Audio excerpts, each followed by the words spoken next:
Hello. Hopefully you're in the right panel. I am the Angry Video Game Nerd. Thank you. Some of you, you know what? We're just going to make it a nerd panel now, just to make sure you're happy. I am Doug Walker. Half of you leave. I love how committed to the bit some of you are. I love it. I have a YouTube channel called Channel Awesome, and I do a whole bunch of videos and comedy and reviews. I've been doing it for almost 15 years, and making a living at it 14 years. Like I quit my job and doing this full time, the whole time. So it's not like I'm going to be like, I'm going to turn you into a successful YouTuber, but I know a little bit.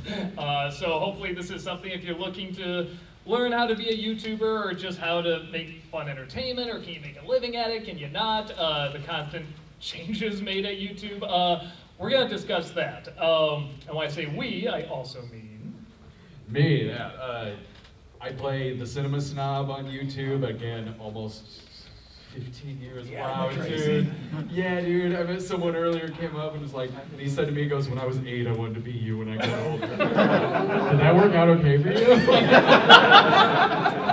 I hope so. My life's been a while. I'm reviewing porn. Well, I'm watching it. And eating fast food. And reviewing it to myself in the mirror. And expressing my thoughts in one way or another.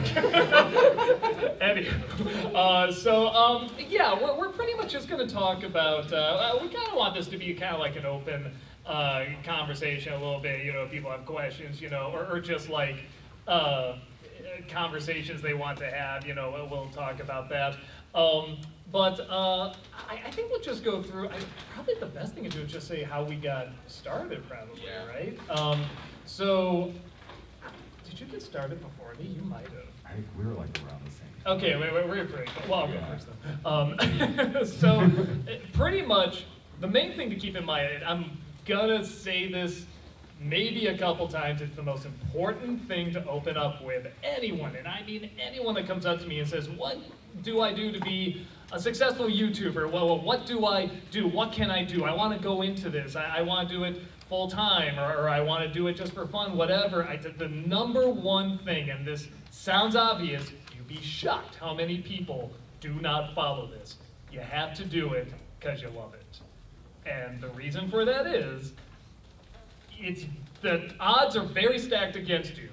I got into this, we both got into this very early on, and I think we were both doing it just because it was fun. We didn't know you can make a living at it. The idea of it being monetized back then wasn't even a thought in our heads. Like, yeah. This was the very beginning of YouTube. So the reason I say that, it's not to be like pessimistic or anything like that, because is to say that, yes, we were doing it for fun. We didn't even have an idea you could make a living at this. Nobody really was at the time.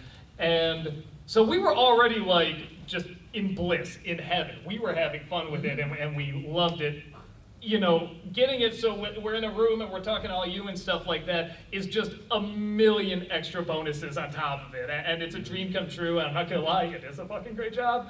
But if you're going into it for the attention, for the fame, for the money, because, hey, this looks like a way I want to make a living, you're probably going to be disappointed. Because if you're going into it just because it's fun, and you don't become famous, and you don't make a living out of it, you can still look back and say, I'm glad I did that. That was still really, really fun and enjoyable, and feel good about yourself. You win, pretty much. If you're doing it for the attention and the fame and the likes and everything, the one of two outcomes will happen. One is you don't get it, in which case you'll be pissed off and screw the world and what I got coming to me. The other, sometimes worse, is you do make it. And you expect, I know it sounds funny, but you know ones I'm talking about, the ones where it's like, God, you have like the world, you're living your dream, but you seem miserable. You know, they're on social media all the time complaining about something, and you should be ashamed of you and everything. And usually those are people that are going into it because they want to be liked, they want the attention, well, whatever reason you want to say it is, they weren't doing it just because it was fun. Because if they were, they would realize how lucky they are and how fortunate they are. Not at all to say there aren't times where this job can be very stressful and very difficult, but the rewards are so amazing that you let it be that, and you work with it, and you find creative ways around it. So again, was I supposed to talk about how we got into it? Sorry. That really is the number one thing I want to emphasize to keep in mind for all of this. And it really is the number one important bit of advice. And again, you'd be shocked how many people do not go in with that mindset. But so with that said, I started off just doing this as a hobby. The first video I ever did, I'm kind of known as two things. I'm known as Nostalgia Critic, or that guy that quit his job in a weird way. Some of you know what I'm talking about. So if you go online, you know me as that. If you watch, I don't know, CNN, 2020, MSNBC, there's always some story once a year at least, where it's like crazy ways that people quit their jobs. And mine was going in with a stereo playing Bohemian Rhapsody, the just gotta get right out of here part, and opening up my shirt that says I quit. And I just danced around the place and stuff. A lot of people like that. It got a little bit of attention, but it didn't go viral yet.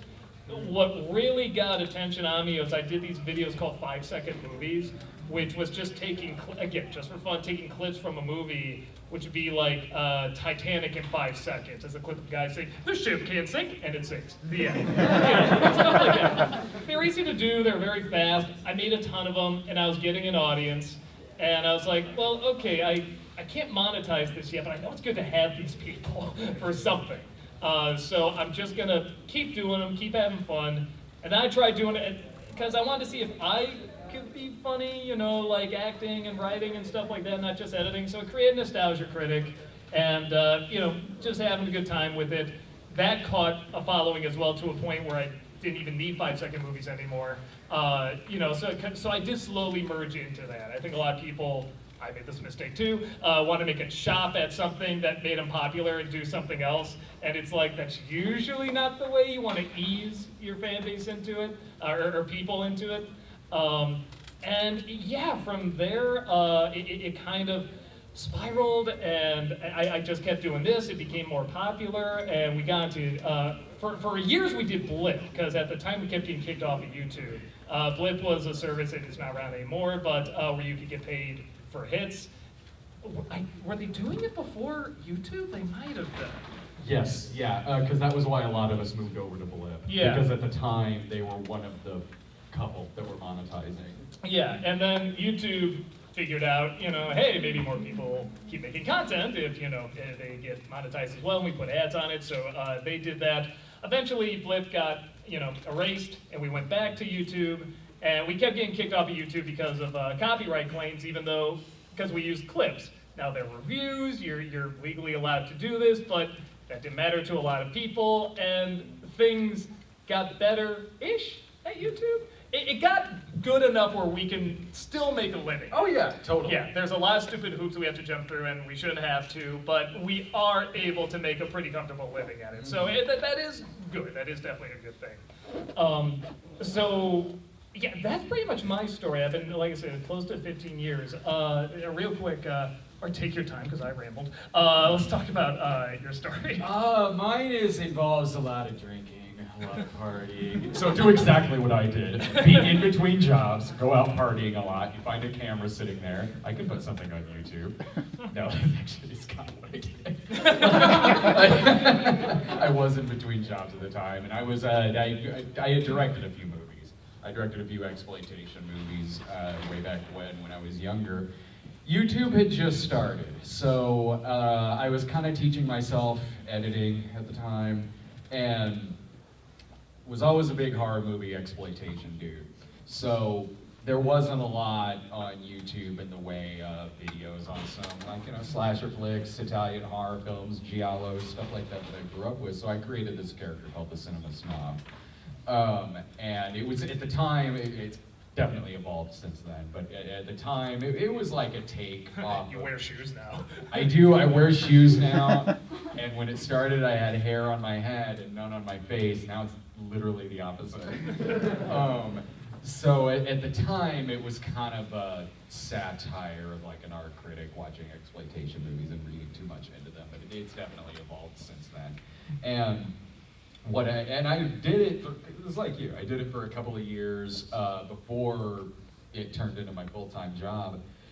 Because I love doing it, because, you know, neither one of us thought, like, you know, you could ever get paid for doing this. But we were doing it because we dug it, and it was quicker for me to do those than to do movies at the time. But I still like directing movies, too. When I quit, when we were able to start doing it full-time, which was a couple of years after starting it, my story of quitting my job isn't quite as epic with me. Like, I just went in and stopped working and waited to see how long it would take them to fire me.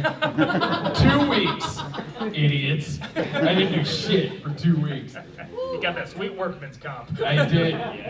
Yeah, I know. Like, well, this will pay for dinner tonight.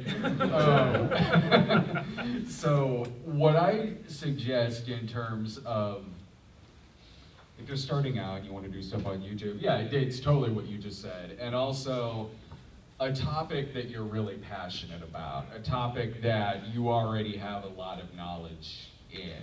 You know, in my case, movies, horror flicks, you know, slasher movies, exploitation movies, that, totally, and that's how I started. Like, because then it certainly doesn't feel like work, because, you know, I've been doing this almost 15 years, too. Rarely does it feel like work when I'm watching a lot of these, because a lot of these are movies I would be watching anyway. You know, I'd be, you know, still watching 80s horror flicks, 70s movies, stuff like that. Now it's like, cool, I get to write this cool video on it, edit it. I love I go to see all the new movies that come out. I'd be going to the movie theater anyway to see stuff, okay, maybe not everything. I go see it in theaters. Like, I doubt I would have gone to see the Paw Patrol movie otherwise. But hey, you know, even then you get some good stories out of it. No, so that at least you're talking about something you're very passionate about, and that's, you know, I was doing it for a couple of years before it was monetized, because I'd be watching this and talking stuff about this anyway, and it makes it fun. And, you know, it's funny because you were saying do something you're passionate about. And, again, I've seen people try something. I've tried this too. All the stuff I'm going to say, I've seen people do always throw me in that mix too. It's like I've always been one of those people as well. Try to chase the zeitgeist, and we definitely do that. I mean, how many times have you seen, again, we do this too, a video that has like big yellow text and arrows pointing at stuff and exclamation points and question marks like, what? And circles and someone going, huh? Like that. I mean, but a lot of that is done because the environment for YouTube changes rapidly. And not only does it change a lot, they don't let you know. So a lot of it you gotta kind of figure out for a bit too, which again, sucks, but again, it's different industries. You know, you go and make movies or shows or something like that in Hollywood, you know, it's not that it's better, it's just different problems. But, you know, different advantages too. And one of the big things now I'm noticing, again, we've done this for a while, we've seen kind of these waves of what's been popular, what kind of fades away, and I think it's fair to say we both try to adapt. Like, we do the same characters, but I mean, if you watch our stuff, our first videos, and compare them to now, they're very, very different. Night and day. Yeah, well, literally with you can't see a thing on your Oh yeah, it's literally very dark. There were no windows in that room. But one of the things I'm noticing now is authenticity is a really big thing, which I feel like, in a way, I feel like we both had to adapt with a little bit, because we both started off doing movie reviews, but as characters. And I still like doing that. I think you can get more interesting reviews and point of views when you have this character. It's like, sort of plays everything up, and you get different reactions. That's always what I think is fun about reviews, is when you get kind of these extremes, you know, and stuff in the middle. But a lot of people thought like, oh, that's really him, and it's like, oh, no, like, I'm not supposed to be like admired, I'm supposed to be like the losers getting upset at Care Bears. Who gives a shit? The same thing with exploitation films. But then we kind of found that like people were saying, you know, we did put like legit criticism in there too. I mean, they were still reviews, but people were either taking it too seriously, or it's the opposite. People were saying like, you know, I actually got like legit criticism out of it. I actually look at films a little differently. I appreciate them a little bit more because of what you're saying. So we sort of followed that wave a little bit, and now like, I mean, especially this year is probably the year I've talked the most positive about movies, like movies Same. I love. Yeah. Yeah, and I like that because like it makes your character evolve. It makes the show evolve because you know, if I was doing the same exact thing I was doing like 14, 15, even 6, 7 years ago with the show and the character, you know, I might get bored with it, but due to how YouTube certainly changes, and that is a positive aspect of it, you certainly evolve along with the show. And honestly, yeah, it still makes you have a lot of passion in it. And it is, I still really, really love doing it because it is fun being able to talk about some things that we really, really enjoyed in our youth. Like, you know, okay, like in the first couple of years that I did the show, I probably wouldn't have done an episode on something positive I've done recently. Shining or something. Yeah, okay, The Shining, yeah, exactly. So, but now, you can, it also helps you evolve as a writer of those kind of comedy reviews. Like, not just simply riffing it like in the old days, but finding comedy and being positive about it and still telling jokes about it, but not really at the expense of it, just kind of going along with it while still saying what you love about the movie. It really helps you grow as a writer for those kind of reviews. Yeah, so it being, at least, again, I mean, in the grand scheme of entertainment, YouTube is still a very young, you know, thing. Honestly, when we look how long film has been around and television and so forth. So again, the environment's changing a lot, so you do have to be very adaptive. I think in entertainment in general, whatever it is, you have to be adaptive and you have to be ready to work with whatever comes your way. And sometimes you're gonna make mistakes, maybe a lot of times you're gonna make mistakes. How you recover from it and how you keep working with it, and again, if you're still doing what you love, you're still, you know, winning, you're still doing well. You know, with that said, how many of you know who Oni Plays is? You do, yeah, you're at a game convention, right, you know who that is. I remember Malcolm and then my brother would send me these videos. It's like, this guy's pretty funny. Yeah. And for those that don't know, this is a dude. I actually haven't seen that much.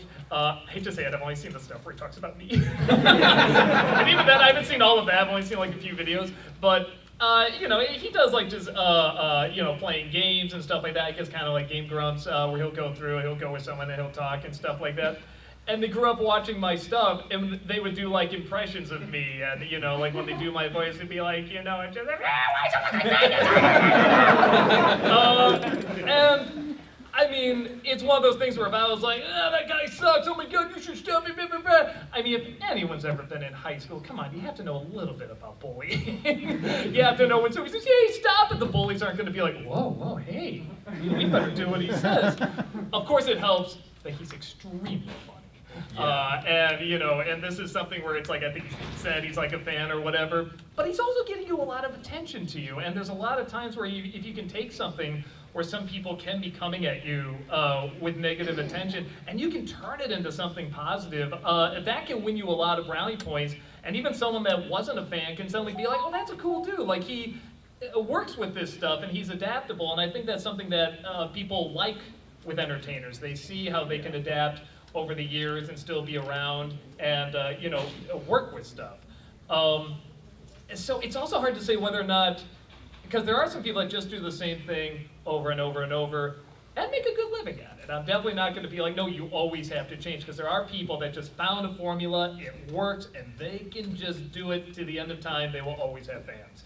But there's others where they'll hit that peak and then it'll drop either very slowly or very quickly, and again, you just kind of have to gauge it. Being on social media too much is probably not the best way to do it. One of the things they say, and again, this just depends on what kind of content you make, they say never read the comments, because it's YouTube. Oh my god, everyone cares about YouTube comments.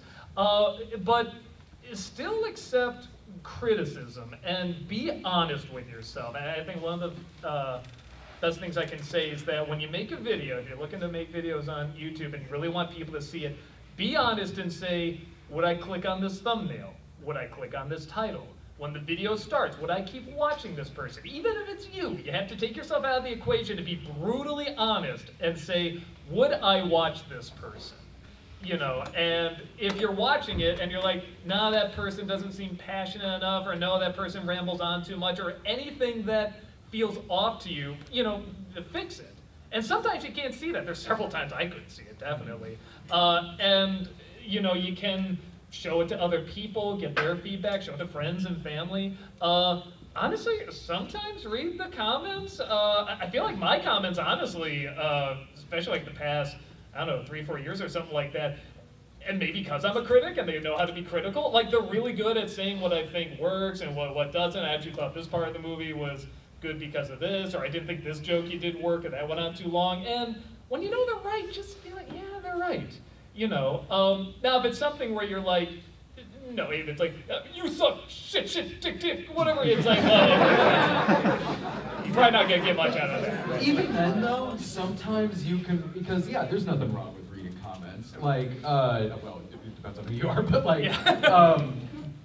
in our case, like, even something like that, like, if you respond in good humor or something like that and show that you're not like a malignant narcissist or Yeah. something like that, or super thin-skinned, no, they'll like actually kind of respond and be relatively civil, even some of the most negative ones. Like, I had one not too long ago where, like, you know, I kind of went along with it a little bit. It was nice and everything. Dude responds and goes like, wow, it's actually cool. You're actually like a regular person. Like, I think they thought, like, you know, the stereotype of the YouTuber gets on and just starts screaming at the angry comment. Which, I mean, I think some do, you know. Well, I mean, it's a stereotype for a reason. Like, they, Yeah. you know, going on Twitter, be like, can you believe what this asshole said? But again, and that leads into, again, doing this because you love it, because if you love it anyway, that stuff's not gonna bother you too much. Every once in a while, you're gonna get something, especially if you know they're right. That's what is the worst. When you read like a troll comment, it's like, yeah, fuck, they're right, She's son right. of a bitch. And everyone's got a bad day. Yeah, no, exactly. You know, where you read that, but if you're still doing it because you love it, that's not going to affect you. If you're doing it for the likes and the attention, then that's going to destroy you. And no matter what, how successful you are, there's always going to be haters. There's always going to be people who don't like you and stuff like that. You're never going to win anybody over. But once more, if you're doing it because this is what you would be doing anyway, even if you weren't getting paid for it, you're already in a great place, you know. So that's definitely one of the more important things there. Keeping your ego in check, basically. And that's something I have a big problem with. Okay. I mean, okay. I didn't mean that sarcastically. I was genuinely asking. No. Like, I think I do, and I You always. do. Yeah, thank you. You do. No. That's something where I'm like, especially when I was younger, I liked attention. I liked being the goofy guy all the time, and if something worked, I'd do it again and again and again until people be like, shut up, you know, like I was that annoying kid. And that is something where it's like, it's horrible to say, like in high school, I'm like, maybe a little bullying did help a little bit. Like, Doug, shut the fuck up. I'm like, okay, that's too far. Noted, I got it, okay. When a fist is in my eye, okay, stop making that joke, that makes sense, okay. But no, it's like, you don't always want to fight your fan base either, and that is something where sometimes the negative responses can help you out.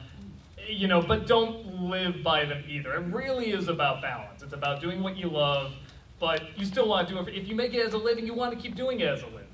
You know, so you try to find a way to make people happy, but make yourself happy, and it really is a juggling act. But there's a lot of people that are good at juggling or get good at juggling by just doing it over and over and over. So you're gonna make mistakes, and that's totally fine.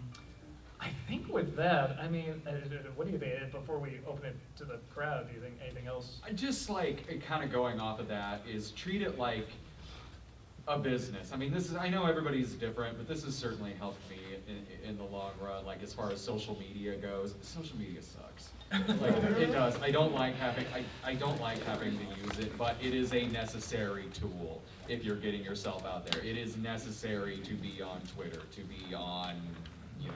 Well, I like Instagram, but let's just specifically like Twitter. Like, yeah, I use it. I go on there. I'll post some pictures. I'll post links.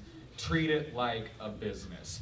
Otherwise, if you get on there, and especially if you get a lot of compliments and kind of get, you know, a little full of yourself, and you start putting that on Twitter and start getting a little more thin skin, a little more, if it becomes your life, it'll be a snowball effect and not a good one.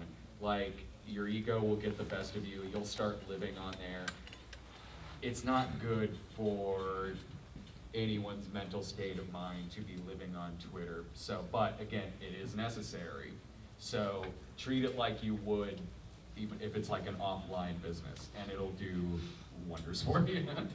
Now there's a lot of other stuff we could talk about, but I mean, I think, yeah, we're about halfway over already, and we want to make this a conversation. We want to open it up to you, so I'm sure we'll discuss other things that's important to talk about, but again, we want to address any questions you guys have, so yeah, we'll definitely do like a question here. Yes, the guy who works at TooManyGames. Thank you. Yeah. Two questions, actually.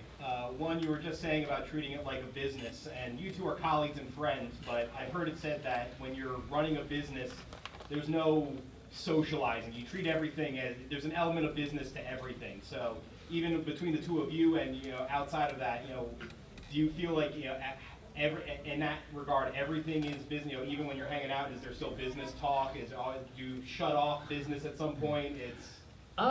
Yes and no. I mean, okay, again, it helps that business is also our pleasure. Yeah. So, I mean, we would be talking about this shit anyway. But, okay, a good example, when I'm directing people at, like, the studio. Now, when I'm being directed, I'll just chat with people, whatever, wait for the next shot to be set up, and when the director says time to go, it's like, oh, okay, well, let's go. But there's lots of times where it's like, I'd like to be a part of this conversation that the group, Malcolm, Tamara, Rob, everybody's having or something like that, but it's like, no, we're here to film, so when the shot's set up, it's like, okay, Malcolm, here, Tamara, here, I don't mean to interrupt, is there any chance we can shoot the scene right now? Would that be okay? Or maybe we can do it after the conversation? No, you're like, Malcolm, over here, Tamara, we gotta do this scene, okay, now here, you get this line, I mean, you just have to keep it moving. So, but you still do it nice, and they're there because they love what they do as well. So, yeah, again, I think it's another thing you're gonna hear a lot too, balance. It really is about balance. And the other, but between the two of you, I'm curious, what are the smallest in terms of attention, views, the smallest channels that you two are currently watching on your own that aren't getting the most attention? What are they doing? What did they do to draw you in? I'm curious. What's the lowest level that you're at? That's a good question. What do smaller channels do that we watch that pulls us in? And how small are they? I'm curious. What's the low bar for you? In terms of ones I sub to, because again, the YouTube algorithm, I mean, that's another thing you can just talk on forever. But they'll certainly choose things they want to push and they don't want to push. I mean, we got hit by the algorithm, but again, we're very fortunate that we do have such dedicated fans who will keep tuning in. But we found, other ways around that. For me, I have sponsorships and stuff like that. That makes up for any, loss there and stuff like that. We've also been doing this for like 15 years. I mean, I think it's fair. Back catalog. Yeah. Like, if you've been doing it for so long and you got a big back catalog, like, sure, the algorithm, it changes all the time, and sometimes it won't be good for new videos. But one thing that they still do well is still highlighting your old videos. So, okay, maybe a newer one won't get nearly the attention that it used to, but your older ones still will. And if you got a big archive in there, you can still, do really, really well on YouTube. But in terms of small channels I watch, again, the ones I sub to are usually, the smallest is probably 100K, something like that. So even then, still, oh no, I take it back. There is one I think hasn't hit 100K yet. And it's I forget the guy, Hats Off Entertainment, I think is what he's called. And he'll do really obscure, 80s comedies. He'll do this stuff called almost a cult classic. And it's stuff that really brings back nostalgic memories for me. And I even thought he did one on arachnophobia. When's the last time I thought about that movie? Decades. But then I see it, I'm like, oh yeah, let me watch that actually. I haven't thought about that in a while. And he'll give, just this sort of fun little analysis. He'll use a little bit of humor, but it's just sort of talking about what's good about the movie. And that really calls to me where I'm like, man, I think it's like when somebody discovers our stuff, it's like, shit, I forgot about that. And they click on it, kind of thing. So that's one of the small, again, I'm sure there's smaller than ones popping in my head. Any others that? Good Bad Flicks is great. Oh, I that's watched good one, Double Toasted. I actually don't watch a lot of YouTube. Me neither, that's what's so funny. but even then, we still keep in it. We still watch it and be like, okay, just what's kind of popular, what's not. And again, if we wanted to chase the zeitgeist, we could see what's always on the front page, Yeah. the millions of views and stuff like that. We would not be happy. I mean, and we would just drive ourselves insane. Let's see, other questions here. Yes, with the blue and green mask there. Oh, me? Okay. Yeah. I actually do have two questions as well, but they kind of lead into each other. Is that okay? Sure. All right, so first question is, have you ever experienced real burnout during any point in Nostalgia Critic, or Cinema Snob for that matter? Which leads me to my other question. Sorry, I'll just get them up on the way. Like, how do you balance like doing it for fun and like doing it for business, you know, what the fans want? Well, to answer the second part, how do you balance doing it for fun, doing it for business? It really is just that it's balance. When something is becoming too much, you say, okay, less of that. When something's not fulfilling and you want to do more of it, you do more of it. You experiment. I really like experimenting with different styles and techniques and different ways of doing a review. Sometimes that works against me. Somebody has a wall there, yeah, that really works against me. It was fun to do that. Oh, yeah. That was a great day. Oh yeah, no, I think like somebody was like telling you, it's like, oh, how's it feel to be in the worst Nostalgia Critic video ever? It's like, I got to spend the day with Corey Taylor. I win. Yeah, oh yeah, it was an awesome day. Yeah, no, but and that's the thing.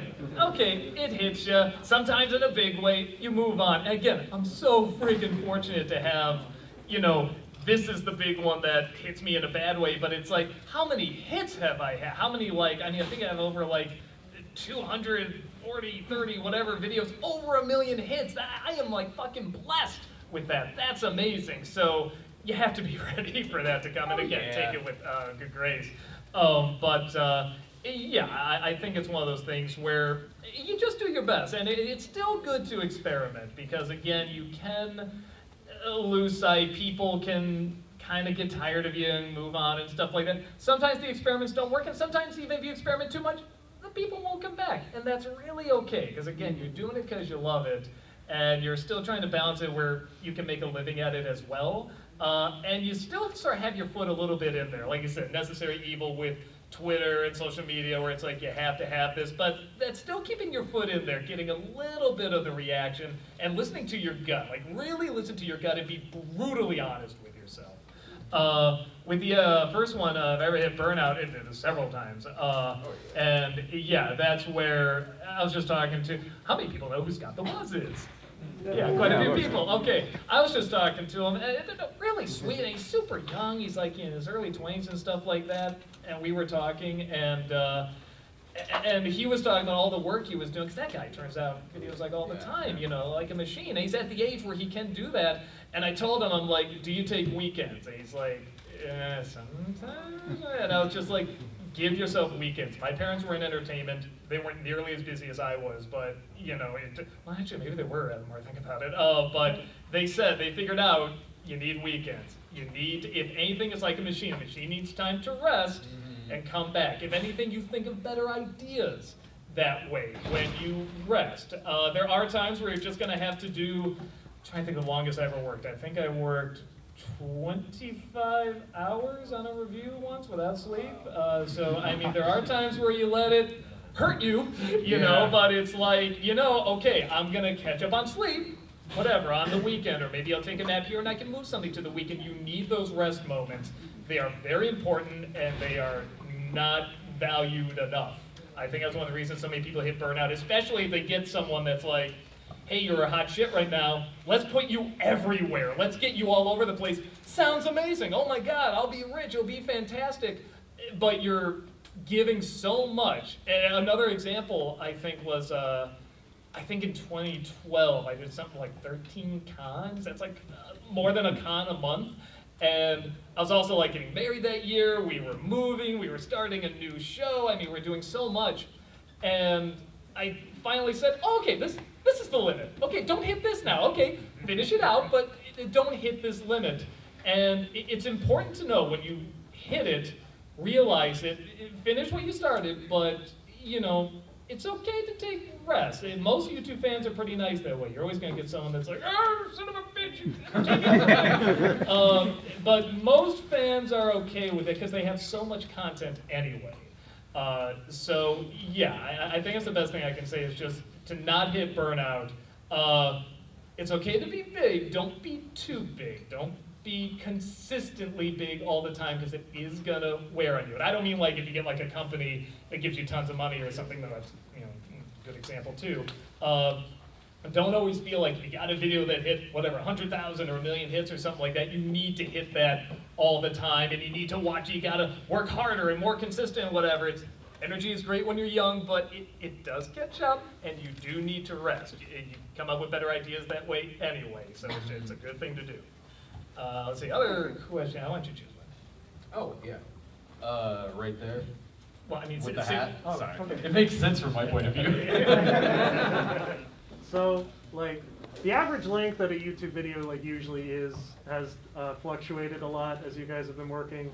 I remember like your Caligula review, that was like 30 minutes long, and that was like a big event thing. But now that's like how long YouTube videos usually are. So like, what's the difference between making an 8-minute video and a 30-minute video? Like, Well, just do the math. You can. Or is it just like doing? The full part of the full Caligula was like 1 hour and 6 minutes, but that was an anniversary episode. Oh, yeah. So it had a lot of cameos, and that's my favorite movie, so I know a lot about it. For me, in terms of length, for the movies, it all comes to, it's not intentional, like one being short and one being longer. Sometimes it comes down to just the movie being talked about as longer, and also if you just have more material out of it, versus, yeah, like something like 10-inch Mutant Ninja Turtles. I think that episode is like 12 minutes long, because it's only And a 12 half. inches. Yeah. But that was like only a half-hour movie, so there's less to talk about. Whereas I did one recently on Paint Your Wagon. I think that episode was like 30 minutes, because it's a 2.5-hour movie, so there's a lot to talk about. In my case, Wait, that's an actual usually- movie? What, Oh, Paint Your yeah. Wagon? Everyone thinks it's just a Simpson routine. No, it's a It's a real movie, bro. Like, Holy yeah. crap! Yeah, dude, check it out. It's kind of amazing. I mean, I grew up diehard Eastwood fan, so I known about that movie since I was a kid.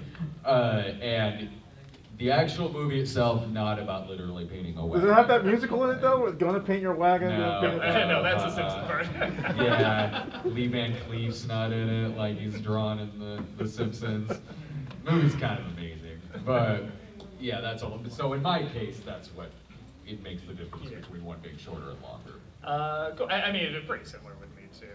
Let's see. Let's do some in the back here. Let's do the sort of Hunter-esque hat right there. Yeah. Okay, so you guys watch a lot of movies, and most of them are pretty terrible. But what are films that you actually hated? What's a film that was so bad you actually said you hated it? What's a film? Oh, there's lots of films that were so bad we actually hated. Cat in the Hat, the North. Gem movie. Well, actually, Gem was pretty fun out there. It was. Garbage Pail Kids, still the Garbage worst Pail movie I've Kids. ever seen, man.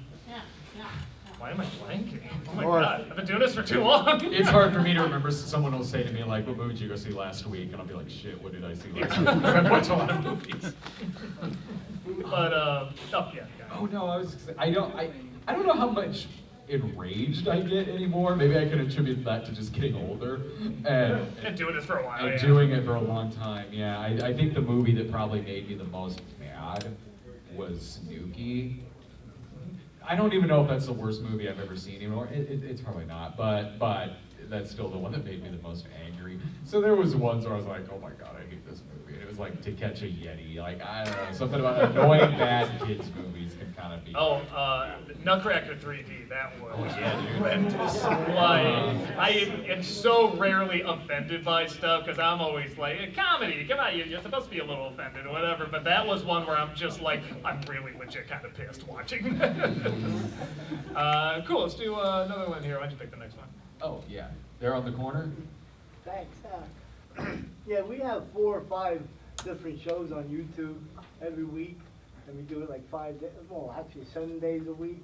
Is it better just to keep like one theme going, or like we have like restaurant junkies, junk food junkies, pops, cooks, and we do games too. So does it make sense to do a lot of shows or just Well, one it show? is better to do one. Again, it's sort of feel what you're comfortable with. I mean, even when I started Nostalgia Critic, I was told, like, don't want to make a living at this, you kind of have to do 3 videos a week. So I'm like, well, okay, I don't want them all to be nostalgia critics, and I can do different voices and characters and stuff, you know, so I did that.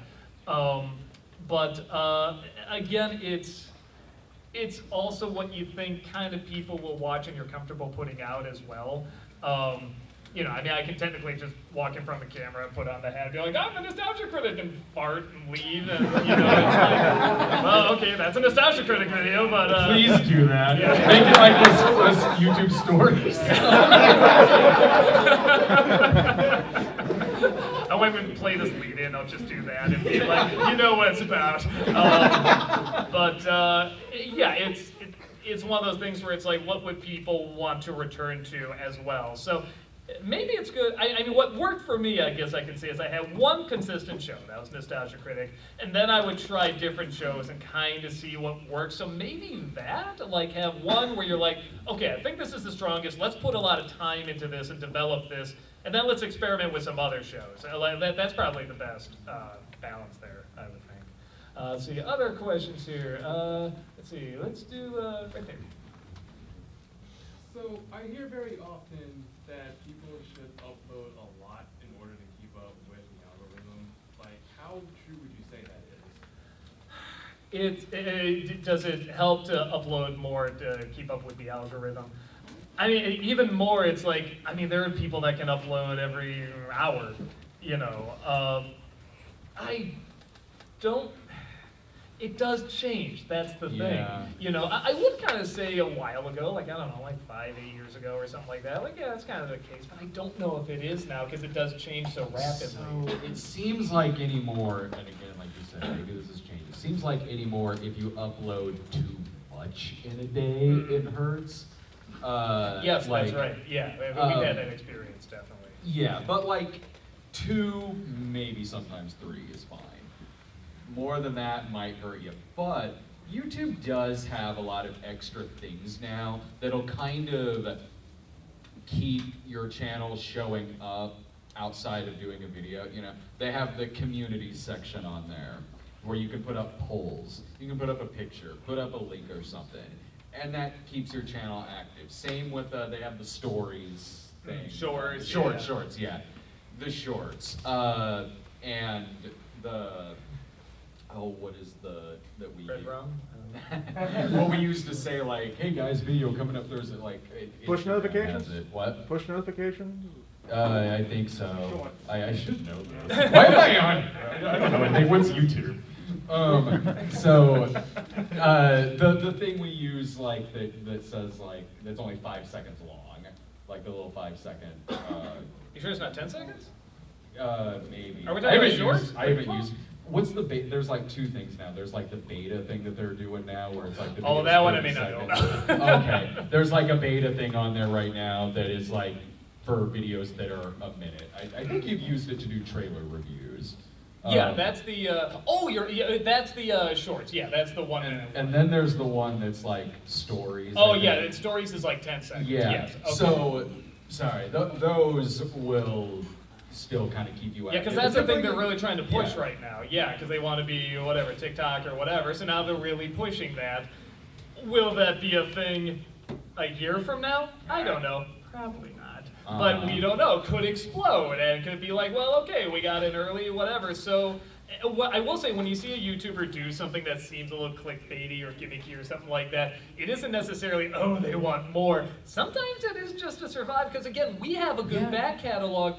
Others are like, they survive on whatever the newest video is. You know, they may not have as big a back catalog, or maybe they do, but it's all topical. It's stuff that's already dated, and not a lot of people are going to look up. So, yeah, so it is one of those things where, again, it just sort of helps to, like, work with what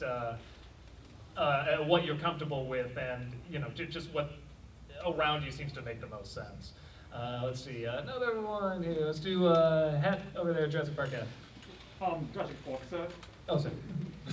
Is it healthy to think tomorrow will be better in terms of trying to find your audience, or Say it one more time, I'm so YouTube sorry. show, essentially? Like, is it doing anything that's kind of code where you feel like you have to keep working and going forward? It's really hard to hear. Can you, like, move the mask just a little bit? I'm sorry, I'm so sorry. Is it healthy to think about tomorrow we will be better in terms of being a YouTube star and trying to push your brand or your dream forward, especially in the COVID world. Well, Where it keeps you survival is kind of like optimistic. what people Yeah, want. I mean, again,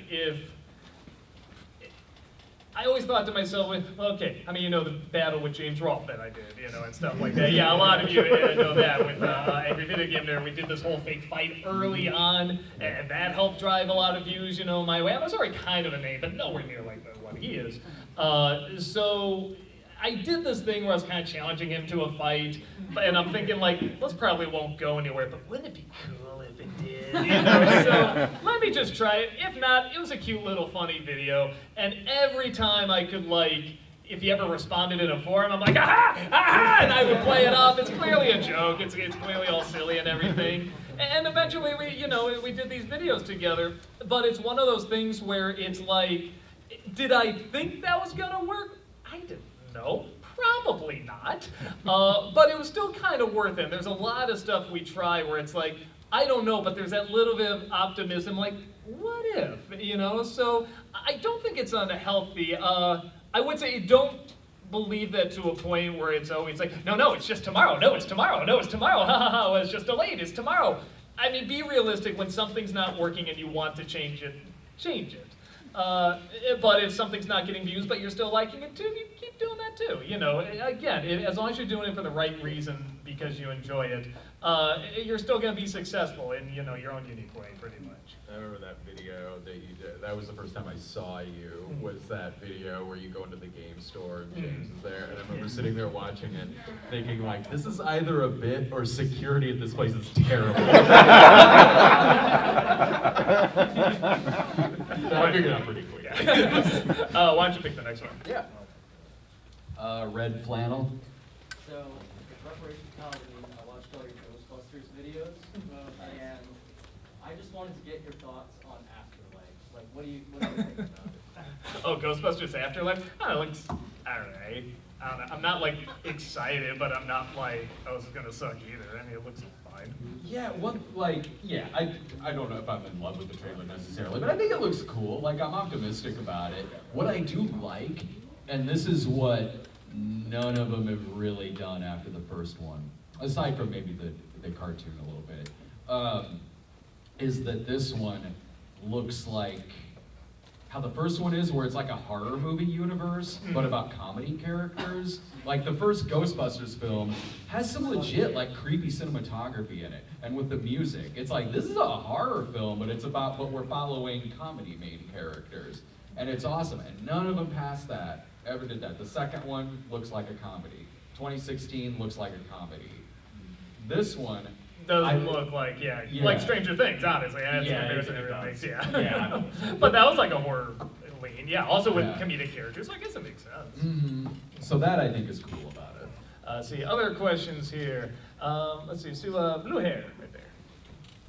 So in regards to like smaller channels, I'm talking like barely even double digits. What would you say is like the hardest hurdle to kind of like jump over, and what would you recommend to do so? I mean, hardest hurdle, of course, it's just getting people to watch. And there is no, I mean, like anything with entertainment, it's like there's no one clear answer, because if there was, everybody would do it. So, I mean, just kind of what I was saying, like, experiment and be really honest with yourself. If you're liking something or you're not liking something, sometimes there's even like a joke or a video that I'll do just because I like it, and I know like nobody else is gonna like it. I'm like, no, this is for me. This is for me. And little moments like that are important. So again, I think it's just important to keep that alive. But there really is, even like the quick path, the overnight success, is still very rare in YouTube. Even like when they get it, it is usually hard to keep it, because I have seen channels that have like whatever 50 million views. All the other videos, 2,000, 3,000, 400, something like that. So it's not always something that it's like, well, I hit it, I went viral. It doesn't mean you're always going to make a living at also, So again, just doing it because you love it. That gets you over a lot of those hurdles. Yourself out there too, because I know it was a different atmosphere back then, 15 years ago. But there's elements of it that are still true. I remember when I started, like, to where I was like, oh, I really like this, I'm gonna continue doing this. I remember promoting myself in message boards. I'm sure the ones I did back then don't really exist now, but the same theme is true. You know, promote yourself, get yourself out there. And I did do the zeitgeist thing too. I remember like one of the things that got a lot of views, one of the first videos I did was on this Cloverfield trailer.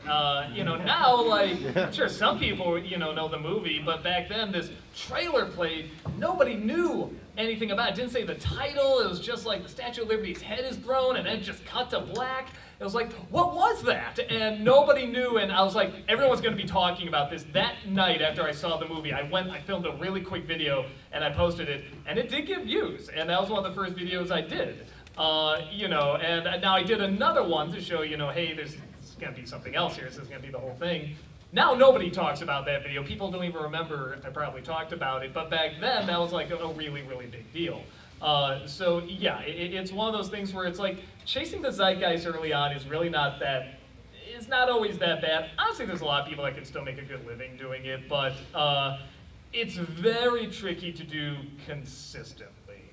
So, you know, have a backup plan, have other stuff that you think is gonna be timeless as well.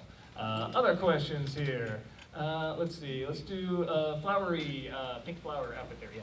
You keep using make a living as a like standard. What do you mean by that? Oh, I mean, I don't have another job. Literally making YouTube videos is how I pay the bills and pay the rent and How everything. many bills? How much rent? Well, in my mansion, you know. Now, I will say this, as I'm Good living. and I'm sure you know, now, I do see YouTubers, you know, and you know them too, everyone always talks about, they do live in mansions and are millionaires and stuff like that, and it's like, good for them. That would be a nightmare for me. I want to make enough to be comfortable, you know. So I live in a nice house in a Chicago suburb, I got nice neighbors, we take the garbage out, we mow the lawn, we do all that dumb shit, and I like it. I don't want to give that, that's what I'm comfortable with. There are people that are comfortable with the high life and the hot cars and, you know, the mansions and stuff. It's like, okay, that's just not for me. So I never pushed myself beyond what I was happy with. And I'm pretty happy, I'll say I'm happy where I am right now. Can I ask a follow-up? Sure. So, do you find that you worry about having to constantly make content in order to maintain that? No, because I know the alternative, which is just taking a job I don't care about and slowly giving my brain away and stuff like that. And, you know, I would do this as a hobby, I'm sure, but I wouldn't do it as much. Again, it's because I did this because I loved it, that it's not really a concern. I do hit burnout, certainly, like everybody does. And there are times where I'm like, oh man, can I make a living at this for this long? You know, can I do it long enough? I mean, there are no retired YouTubers yet, so so I do put a lot of money away too, because I am always paranoid, you know, but yeah, it's one of those things where it's like, not yet, it has not happened to me. Why don't you take the next one? Oh, we got a couple. Mask front row. Is there a consistently better way to engage with the people who watch your stuff?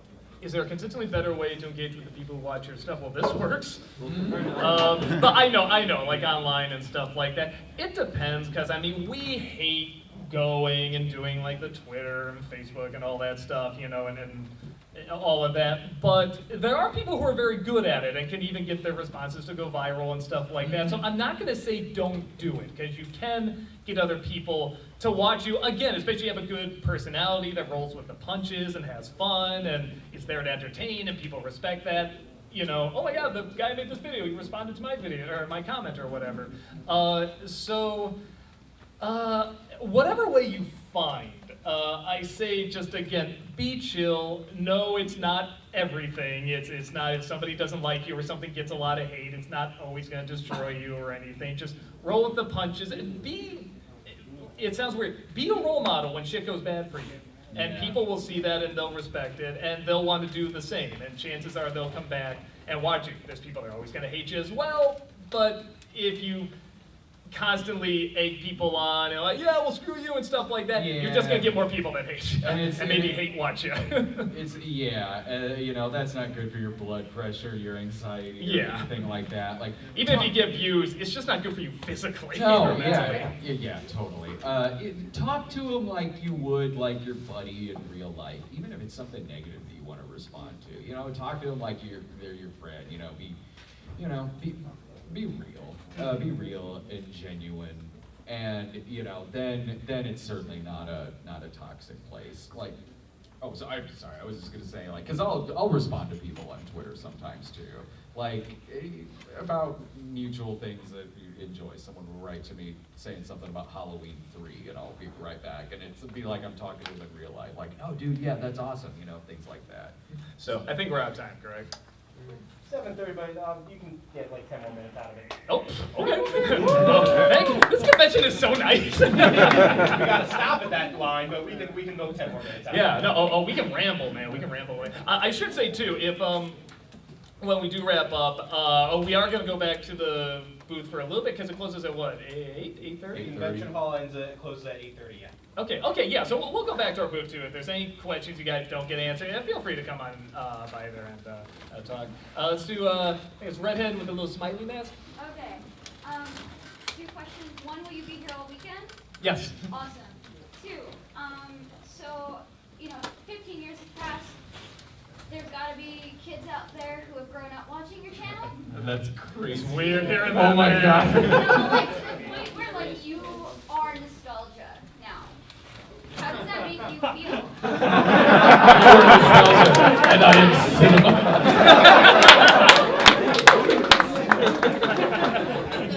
Jeez, I never thought about it before. Poof, I vanished.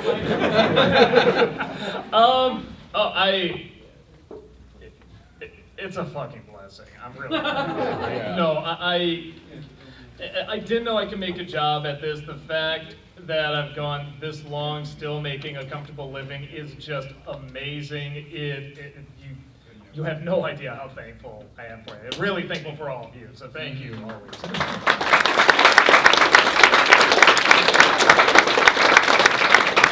Stop that one, asshole. Did you want? I'm sorry. I kind of took your answer Oh, away. no, you're right, because I'm the same way. It's like, I didn't go, even when I started doing this for a living, I didn't go into it to be rich or anything like that. I just want to be able to do it for a living.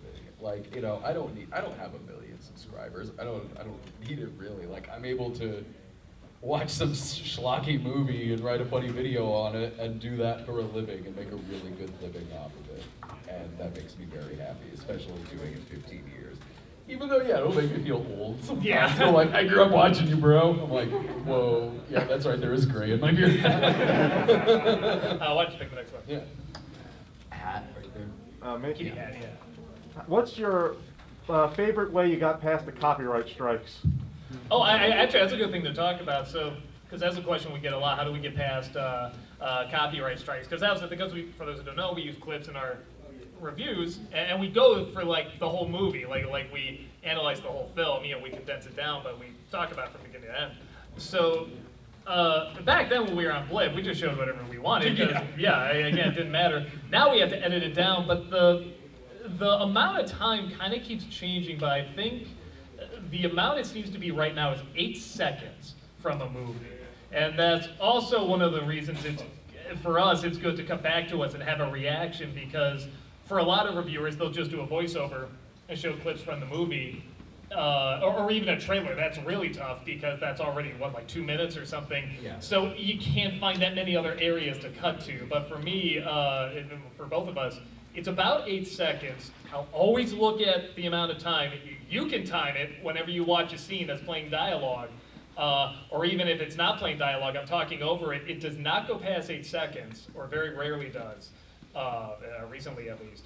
And I have to edit it down, whether it's getting someone's reaction turning or putting dialogue in someone's lips moving when they're not actually saying that, or speeding it up or slowing it down or zooming in on something.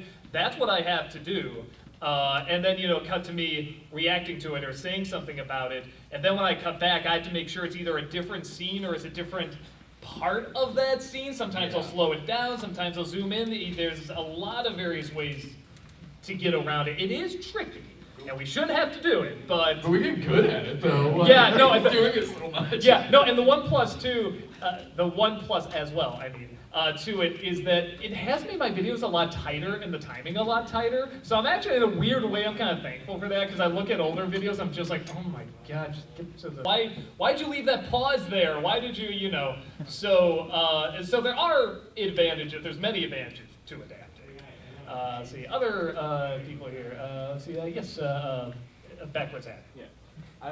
So my question was for you, Doug. I was curious, what was your opinion on and how did you react to like the reaction that the Wall episode got?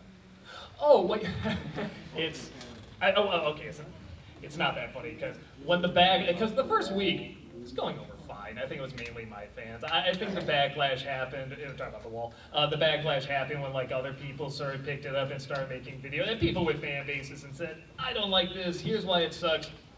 And then people naturally will go check it out and go, boo, like that, which is fine. Again, you have to be ready for that. Around that time, a friend of mine passed away. I think that's another reason why I don't get like, oh, so hurt, oh my god, the Wall. Because I think of that. I think of this friend that passed away unexpectedly. And, you know, I would hope my mind would go to that first, you know, as opposed to, oh no, someone doesn't like a video. But it's, the only time where I feel really bad for stuff like that, anytime a video doesn't go over well, again, it's a chance to learn, you adapt, you roll with the punches. When I bring in other people, that's when it's like, because they're trusting me. I suddenly feel like when someone directs a really bad movie, like, you know, I don't know, like all the cast in Last Airbender or something like that. Like suddenly, you know, it's like, man, if you're the director of that, you're just like, oh shit, because this isn't just like my fuck up, like all these people are attached to it now, and they put their trust in you, and that's when it's like, But again, how many videos do I have that have like past 1 million views and stuff like that? Still super thankful, and nobody has stopped talking to me from it or anything like that. So yeah, again, and you just have to be adaptable. You have to, you know, look at a situation. I never really had a situation where something got that much backlash, you know, just for a review. So again, you just sort of like, well, do I talk about it? Do I make jokes about it? And I think as people were in it that were like, you know, like one or two of them, I was like, okay, I'm not gonna make a joke about it. I'm not gonna reference it and stuff like that, because I would love to. I love pointing at me saying, idiot! Like, I love doing that. That's the best attitude to have too, because look, we make jokes about stuff all the time on there. So, you know, I get asked about that video too, and I'm like, well, what am I gonna get mad about it? Like, how many videos are on there of me getting mad at something online? Like, I'm really gonna be like, oh no, I'm off limits. So yeah, Ralph? You were calling time for, because, you know, winding it down and heading out and people leaving. And Okay, that's my question is that. Yeah. Everyone, thank you so much. If you're gonna do it because you love it. Thank you.